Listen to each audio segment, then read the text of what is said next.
Hi, வணக்கம். எல்லோரும் எப்படி இருக்கீங்க? வாங்க இன்றைக்கி என்ன லஞ்சுன்றதை இந்த வீடியோவில் பார்க்கலாம். வாங்க வீடியோக்குள்ளே போயிடலாம். இப்போ பாருங்கள், இது ஏற்கனவே கொஞ்சம் பார்ட் 1லேருந்து எடுத்து போடுறேன். ஏன்னா உங்களுக்கு மெமரி ஆகுன்றதுக்காக. இதை புளி கரைச்சல், ஊற வச்ச மொச்சக்கட்டை, சுடு தண்ணி, சாதம் வெந்துடுச்சுங்க. அதை நம்ம வடித்து எடுத்துக்கலாம்.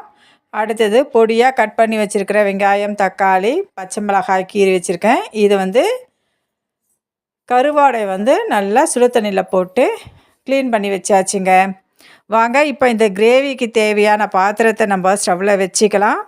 இப்போ இதில் எண்ணெயை ஊற்றிக்கலாங்க. தேவையான அளவு எண்ணெய் ஊற்றலாம். இந்த கிரேவிக்கு கொஞ்சம் அதிகமாகவே நம்ம எண்ணெய் விட்டுக்கலாங்க. ஏன்னா எண்ணெய் எவ்வளோ அதிகமாக இருக்கோ அவ்வளோ டேஸ்ட்டு வருங்க. இப்போது இது எண்ணெய் நல்லா சூடாயிடுச்சு. இதில் கொஞ்சமாக கடுகு போட்டுக்கிறோம்.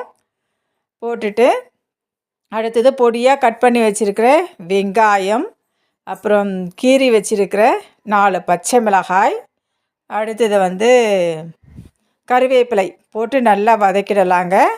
அப்புறம் இது கூட பார்த்திங்கன்னா பொடியாக கட் பண்ணி வச்சுருக்கிற தக்காளியும் போட்டு நல்லா வதக்கிட்டு அது கூட நம்ம நீட்டாக கட் பண்ணி வச்சுருக்கிற கத்திரிக்காய், ஊற வச்ச மொச்சக்கட்டை எல்லாமே போட்டு மிளகாய் தூள் தேவையான அளவு நம்ம போட்டு நல்லா பாருங்கள். இப்போது கிரேவி ரெடி ஆகிடுச்சு.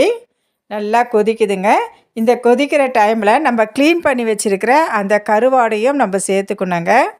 இந்த கருவாடு சேர்த்துட்டு அந்த வாசனை பார்த்திங்கன்னா அவ்வளோ சூப்பராக வருதுங்க. ரெடி ஆகிடுச்சு கிரேவி.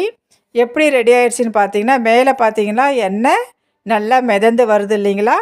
அப்போது கிரேவி ரெடி ஆகிடுச்சின்னு அர்த்தம். இப்போ வாங்க நம்மளுக்கு தேவையான அந்த ஃபினிஷிங் டச்சு நம்ம போட்டுடலாம். என்னென்னா ஃபினிஷிங் டச்சு பார்த்திங்கன்னா கொத்தமல்லி போட்டுட்டு கொஞ்சம் நேரம் அது கொதிச்சுட்டு இருக்கட்டுங்க. இப்போ நம்மளுக்கு தேவையான அளவு சாதத்தை நம்ம தட்டில் போட்டுக்கலாங்க. சாதம் வடிஞ்சிருச்சு, அதையும் எடுத்துடலாம். எடுத்துட்டு எனக்கு தேவையான அளவு சாதத்தை நான் தட்டில் போட்டுக்கிறேன். இது நல்லா சுட சுட இருக்குங்க. அந்த கிரேவியும் அவ்வளோ சூப்பராக இருக்குது. இந்த சாதமும் நல்லா சுட சுடன்னு இருக்குது. வாங்க இப்போ கிரேவி நம்ம விட்டுக்கலாம். நல்லா கொதித்து வந்துருச்சுங்க. எல்லாமே ரெடி ஆகிடுச்சு. இப்போ சுட சுட எடுத்து நம்ம அந்த கிரேவியை ஊற்றிக்கிடலாம். இதில் என்னென்ன போட்டிருக்கோன்னா மொச்சக்கொட்டை, கத்திரிக்காய், கருவாடு குழம்பு தாங்க இது. இந்த கிரேவி யாருக்கு பிடிக்குன்றது எனக்கு கமெண்ட்டில் சொல்லுங்கள். நிறைய பேர் கருவாடு சாப்பிட மாட்டேன்னு சொல்லியிருந்தீங்க. ஆனால் எங்களுக்கு எனக்கு மட்டும்தான் கருவாட்டு குழம்பு ரொம்ப பிடிக்கும். சில்ட்ரன்ஸும் சாப்பிட மாட்டாங்க, அவங்க அப்பாவும் சாப்பிட மாட்டாங்க. பாருங்கள், இப்போ நான் உங்களுக்கு என்ன காமிக்கிறேன்னா அவ்வளோ சூடாக இருக்குது.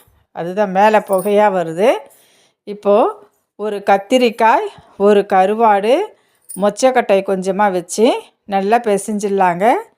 இது பிசையவே முடியல, அவ்வளோ ஹீட்டாக இருக்குது. இந்த வீடியோ அனைவருக்கும் பிடிச்சிருக்கும்னு நினைக்கிறேங்க. பிடிச்சிருந்தால் லைக் பண்ணுங்கள், ஷேர் பண்ணுங்கள், கமெண்ட் பண்ணுங்கள். பாய்.